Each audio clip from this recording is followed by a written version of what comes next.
Will Nikola Jokic be playing in the 2024 Paris Olympics? That's the question of the day. Welcome into your Denver Sports Daily for June 11th. Let's go.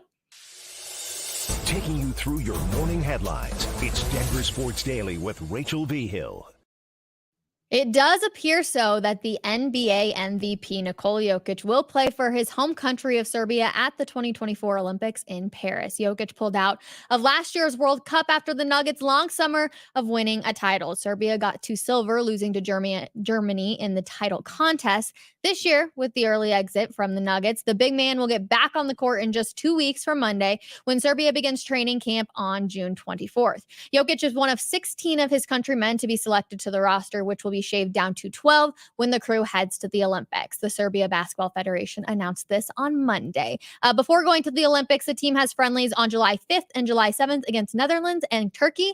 Then they head to France for an exhibition on July 12th. Serbia also has practice games against Australia on July 16th and Team USA on July 17th in Abu Dhabi. And then the team comes home for a matchup with Japan on July 21st at Belgrade Arena. Serbia will be in Group C for the Olympics with Team USA, South Sudan, and the winner of the qualifier in Puerto Rico. The top two teams from each group advanced, in the first game for both Serbia and the USA is against each other on Sunday, July 28th. So we get to see Jokic versus Team USA. You love to see it. I'm happy that he is actually going to be going out there and playing. I was wondering if he would. I feel like the competitive nature in him was not going to keep him off the court for very long. So I am really happy to be able to see him to do it. Jokic could be one of three players that you could see from the Nuggets who will be playing in the Olympics.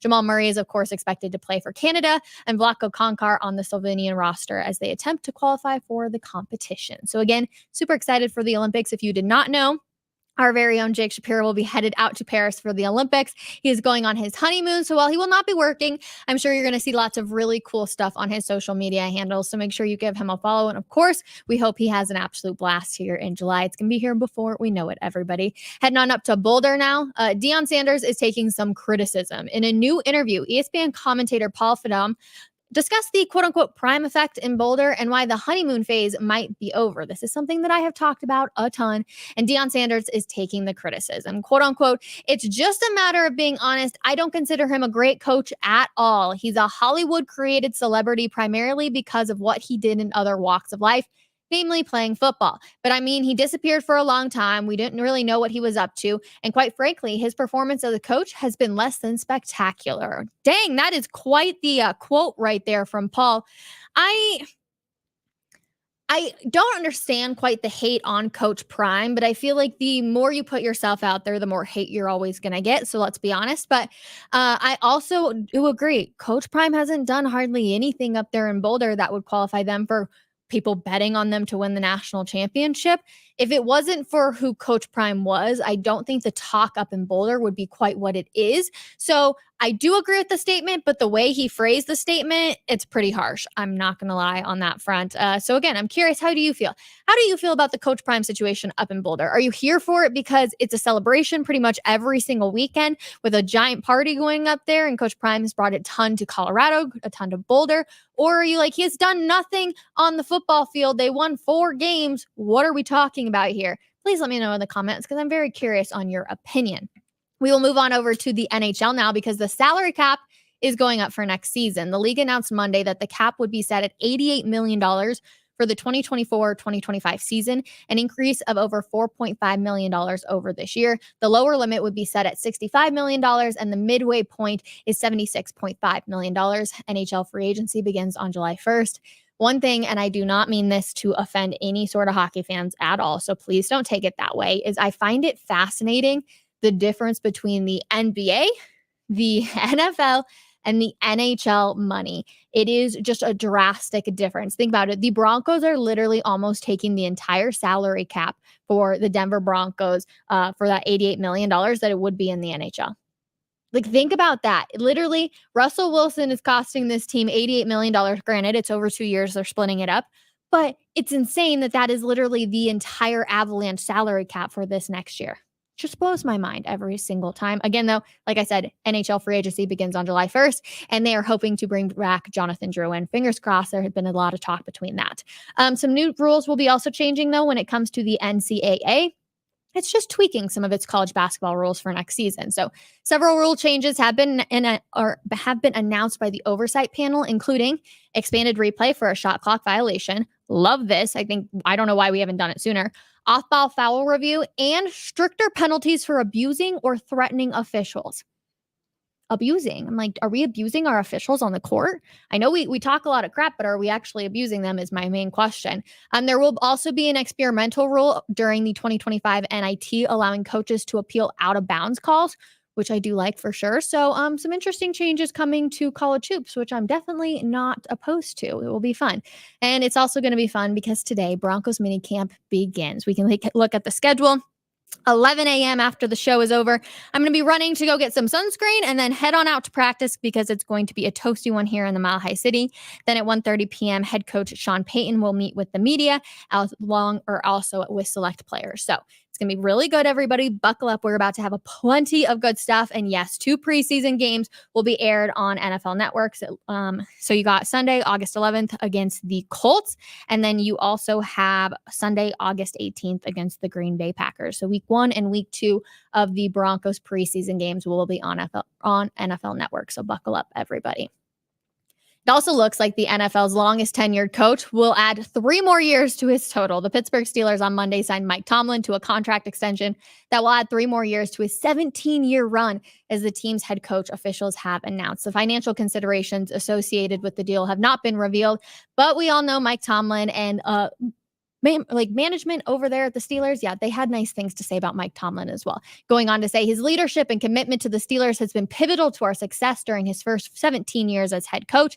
This is coming from the president. Extending his contract for 3 more years reflects our confidence in his ability to guide the team back to winning playoff games and championship while continuing our tradition of success. We'll see what ends up happening. Of course, we all know Broncos former quarterback Russell Wilson is now the quarterback over there. They also have Justin Fields serving as the backup. So what's actually going to happen over there? There's 2 big names. Justin Fields, a big name here in the NFL. Of course, you got Russell Wilson. We're going to see what Mike Tomlin is able to cook up over there with the Steelers. But congratulations to him to be a head coach in a league that is all about success. And if you don't have success, they're kicking you out. It's really impressive for him. So congratulations to Mike Tomlin. Also, congratulations are in order, Bronco country. Even though we don't like it, the Chiefs are getting ready to unveil their Super Bowl rings. The team dropped a hype video starring Trent McDuffie, narrated by actor Jon Hamm, showing footage from the team's previous 3 Super Bowl wins. The 2024 ring ceremony is quote unquote coming soon. So it hurts my heart a little bit, of course, anytime we see the Chiefs have to get their Super Bowl rings. But let's be honest, the Super Bowl rings or the Stanley Cup rings or any sort of rings, they're always so cool to be able to see. So I am excited to see what the rings are going to look like, what their fancy ceremony is going to look like. And don't hate me for this either. Is Taylor Swift going to go to the Super Bowl ceremony? All the wives and girlfriends and stuff get to go. So I'll be curious if she'll be out there with Travis Kelce. So don't hate me for that, please. But I will be excited to see what ends up happening. Moving back over to the NBA real quick. Ex-Lakers head coach Darvin Ham will be joining Doc Rivers' staff in Milwaukee, according to reports.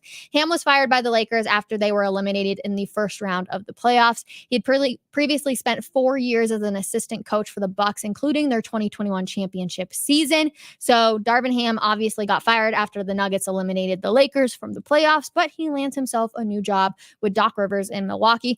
I still don't know what Milwaukee was doing with hiring Doc Rivers and all the drama that happened during that season, but I'm excited for Darvin Ham, obviously, to find another job out there. And now we all have the question, too, with the Lakers. What's LeBron going to do? Is he going to re-sign with the Lakers? Are they going to possibly get his son? I don't know. There's a lot of stuff up in the air right now. So we will end up seeing what happens. It's going to be very, very interesting.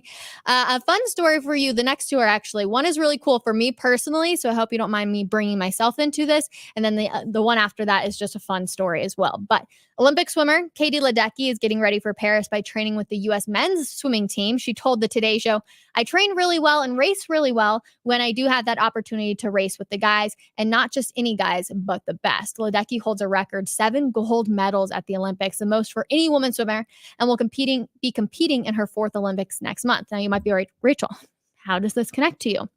I actually swam against Katie Ledecky when I was in high school at the Colorado State Championship. So it's really cool to be able to say that like I have that connection to her. She obviously has no clue who I am or anything of that nature, but it's really awesome for me as a former swimmer to be able to see her competing at the highest level. And again, it's cool that I literally swam like 4 lanes across from her. So I love that story. And I obviously wish her best of luck. So just a cool moment for me. And then, like I said, the last one is just a fun one. So UConn head coach Dan Hurley recently turned down a major head coaching gig with the Los Angeles Lakers. And we saw that headline come across yesterday. One we did not see is understandably UConn fans are thrilled, including J. Timothy's Trevine in Plainville, Connecticut.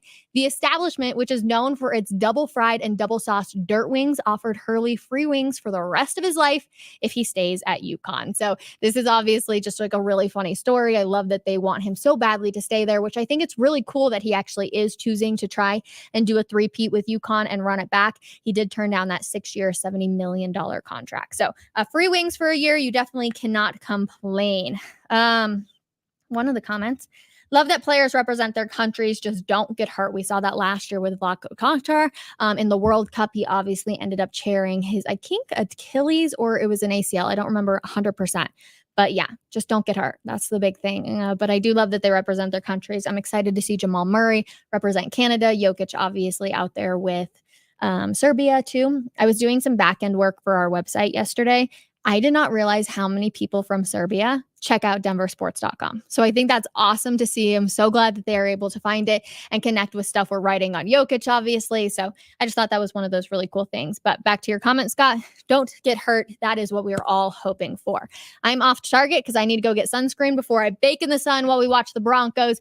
Day 1 of mandatory mini camp, plenty of good stuff. And we will see you guys tomorrow. Andrew Mason is on coffee break today. We're talking about our 3 storylines for training camp, or not training camp, for mini camp, but we end up talking about 3 storylines for Bo Nix for the next 3 days. So make sure you tune in and we will see you guys tomorrow. Bye, everybody.